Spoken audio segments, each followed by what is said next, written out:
আমরা কি জানি পৃথিবীতে মোট কয়টি দেশ রয়েছে এবং তা মহাদেশ অনুযায়ী কিভাবে বিভক্ত? অনেকেই হয়তো জানি, আবার অনেকের কাছেই এই তথ্যটি নতুন হতে পারে। চলুন সাধারণ জ্ঞানটি ঝালিয়ে নেওয়া যাক। আফ্রিকা মহাদেশে রয়েছে 54টি দেশ এবং এশিয়াতে রয়েছে 49টি দেশ, যদিও এশিয়া আফ্রিকার থেকে অনেক বড়। ইউরোপ মহাদেশে রয়েছে 44টি দেশ, উত্তর আমেরিকাতে রয়েছে 23টি দেশ, ওশেনিয়াতে 14টি দেশ।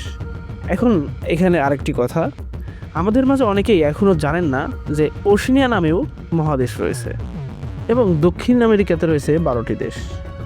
এখানে মজার তথ্য এটাই, আয়তনের দিক থেকে এশিয়া মহাদেশ সব থেকে বড় হলেও দেশের সংখ্যার দিক দিয়ে আফ্রিকা মহাদেশ সব থেকে উপরে। আপনাদের যদি ভিডিওটি ভালো লেগে থাকে তাহলে অবশ্যই একটি লাইক দিয়ে শেয়ার করে যাবেন। ধন্যবাদ সবাইকে।